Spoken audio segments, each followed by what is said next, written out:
अस्सलाम वालेकुम ख़वातीन और हज़रात, शुरू करते हैं आज का हस्ब हाल। मैं हूं आपका मेज़बान जुनैद सलीम। शो में मेरा साथ देनी है नाजिया बेग और हम सबको बहुत अजीज़ी। अस्सलाम वालेकुम नाजरीन।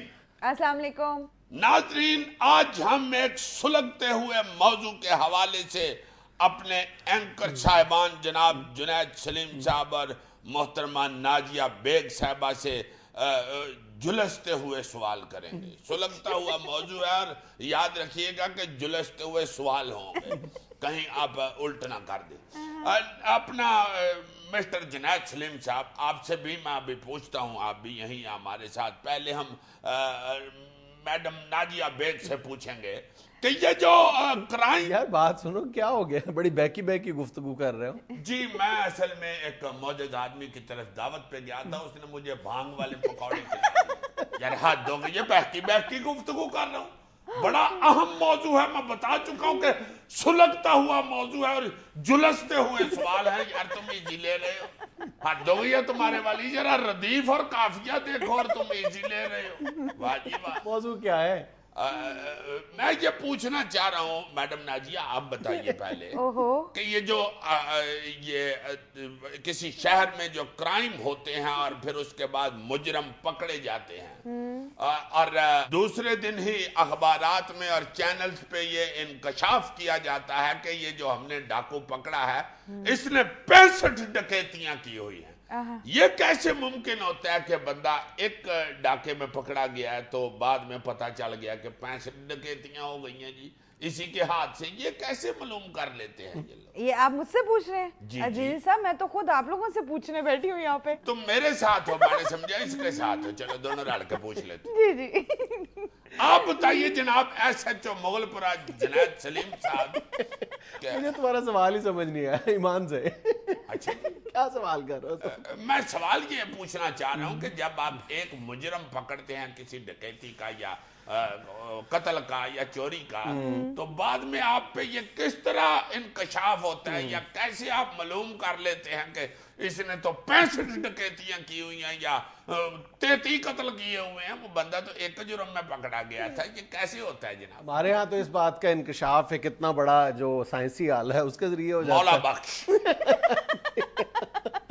लेकिन बाहर की दुनिया में बहुत जदीद तरीके अब इजाद हो चुके हैं, इस बात का पता चला। तो वही है ना जी, वो फिंगरप्रिंट्स के और फिंगरप्रिंट तो अब पुराना हो गया यार, अब सलीट हो चुका है फिंगरप्रिंट में तो जिन लोगों को फिंगरप्रिंट्स के जरिए पकड़ा जाता है उन लोगों ने ऐसे हैरत अंगेज किस्म के उसके यानी तोड़ निकाल लिए हैं कि इंसानी अकल दंग रह जाती है। ये नहीं कहा जाता ना कि ये जो फिंगरप्रिंट्स हैं ये दुनिया के अरबों इंसान हैं, कोई ऐसे दो इंसान नहीं होंगे जिनके फिंगरप्रिंट्स आपस में बिल्कुल आइडेंटिकल होंगे। बिल्कुल ऐसे मिलते जुलते हो सकते, आइडेंटिकल नहीं हो सकते। आइडेंटिकल ट्विंस के भी नहीं होते। एग्जैक्टली। माफ करना, तुम मेरे साथ हो, तुम तो उसके साथ मिल गई हो। हम पूछने आए हैं, चुप रहो। सॉरी। अब बड़े खोचल हो गए हैं जी। ये जो डकैत होते हैं, ये 2-3 डकैत गरम गरम परांठा तवे से तारते हैं तो सबके फिंगरप्रिंट एक जैसे। आप नहीं सीरियसली, ये फिंगरप्रिंट्स को जला लेते, अपने हाथों की स्किन को रगड़ के भी और जला के भी खत्म कर लिया जाता है। यहाँ तक और बात की नहीं सीरियसली। और होता क्या है कि ये देखो ना, अंगूठे का निशान है, अंगूठे के निशान में इतनी फोर्जरी हो रही है कि वो यानी जो मेरा प्रिंट है इस वक्त अंगूठे का, वो एग्जैक्टली उसको एनलार्ज किया जाता है हासिल करके उस नमूने को, और फिर उसको बिल्कुल यानी एक दूसरे इंसान के अंगूठे की साख की शक्ल दे दी जाती। यानी फिंगरप्रिंट वाला तरीका फेल हो गया। बिल्कुल। हमारा निजाम भी फेल हो गया, हमारी फिल्में भी फेल हो गई हैं, सलीम करले का पुत्र भी फेल हो गया, मेरे बड़े ताए के साइकिल के कुत्ते भी फेल हो गए हैं और फिंगरप्रिंट का तरीका भी फेल हो गया। बचा क्या आज? बाकी फेल नहीं हो गया, लेकिन फेल करने की कोशिशें हो रही हैं हमारे यहाँ और बहुत कामयाबी के साथ ये कोशिशें हो रही हैं। उसकी जगह अब डीएनए का एक सिस्टम है जो बहुत ज्यादा मुस्तनद और काबिल एतमाद समझा जाता है। डीएनए में फिलहाल जो है वो चीटिंग का कोई तरीका सामने नहीं आया। डीएनए का टेस्ट तो वो टेस्ट नहीं होता जिसमें पता करते हैं कि ये इसका बच्चा है कि नहीं।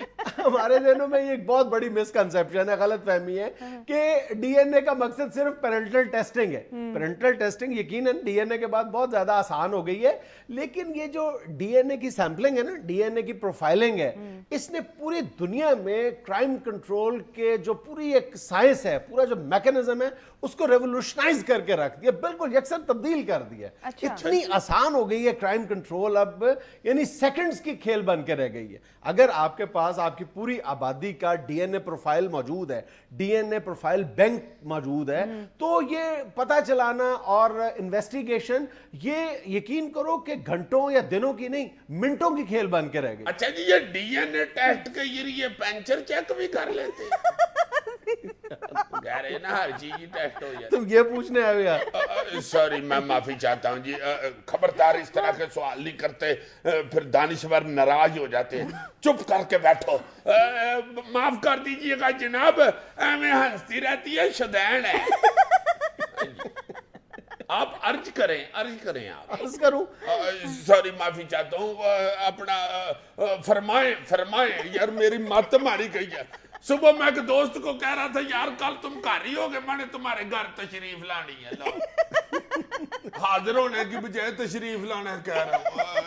आप ये फरमाएं कि ये फिंगरप्रिंट की तरह डीएनए भी दो इंसानों का एक जैसा नहीं हो सकता। यार तुम मुसव्वरे आजम की कारीगरी देखो कि दुनिया में अरबों खरबों इंसान हुए हैं, लेकिन कोई दो ऐसे इंसान नहीं है जिनके फिंगरप्रिंट्स एक जैसे हों। और जो डीएनए की सीक्वेंस है, डीएनए का जो डिजाइन है, वो सिर्फ जो आइडेंटिकल ट्विन्स हैं उनका एक जैसा हो सकता है। दूसरी तरफ दुनिया के जो खरबों इंसान हैं, उनका डीएनए 99.3% बिल्कुल एक जैसा होता है, और जो बाकी 0.7% है उसमें इतनी ज्यादा वेरिएशन होती है, इतना ज्यादा फर्क होता है कि सब पूरी यानी उसकी लाइफ हिस्ट्री उस 0.7% डीएनए में मौजूद होती है। और वो 0.7% एक दूसरे से वो डिफरेंट फर्क होता है। गालिबन कोई नंबर्स की गेम है। जैसे फिर बोल रही हो सवाल कर रही थी जैसे अजीज साहब। जैसे हमारे मोबाइल नंबर्स है ना, 7 डिजिट्स के होते हैं, Exactly. उसमें यानी 6 डिजिट्स तो एक जैसे हो सकते हैं, 7 के 7 नंबर एक जैसे नहीं हो सकते। बिल्कुल इसी सही। तरह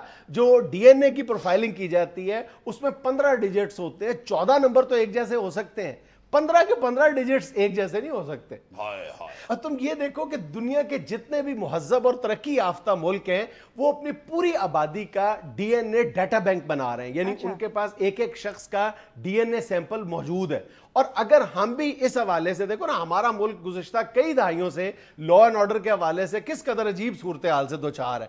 अगर हम इस जानब थोड़ी सी भी पेशरफ्त कर लें ना, यानी डीएनए डाटा बैंक बना लें, तो फिर क्राइम कंट्रोल कोई मसला ही नहीं रह जाता। अब बिल्कुल, तो मोबाइल छीनने आपके पास आए तो आप उसे कहेंगे लो जी मोबाइल ले लें जनाब, बस अपना डीएनए बताओ। नहीं यार, दीगर जराए से पता चलाया जा सकता है। और यूरोप और अमेरिका में तो जो पुराने केसेस हैं, कई ऐसे मुजरिम जिनको सजाएं हो चुकी हैं, उनके केसेस दोबारा डीएनए टेस्ट की बुनियाद पर चैलेंज किए जा रहे हैं और उनको इंसाफ दिलाया जा रहा है। अच्छा जी, अमेरिका में एक वकाला की तंजीम है इनोसेंट प्रोजेक्ट, उन्होंने अब तक 300 से ज्यादा ऐसे मुल्जिमों को जेल से रिहाई दिलाई है जिनको बकायदा सजाएं सुनाई जा चुकी थी, लेकिन उन्होंने उनके डीएनए सैंपल्स कलेक्ट किए और इसमें 18 ऐसे लोग भी हैं जिनको सजाए मौत हो चुकी थी, लेकिन उन्होंने एविडेंस कलेक्ट किए, सैंपलिंग की है और उनको अदालतों से इंसाफ दिलाया। वाह वाह वाह, समझ आ गई है ना अब जी। सर। कल कितने बजे आना है जी? कल छुट्टी है। कल तो मंडे है। I am sorry sir. नाज़रीन, यहाँ मिलेंगे एक छोटा सा वक्फा, हमारे साथ रहिएगा।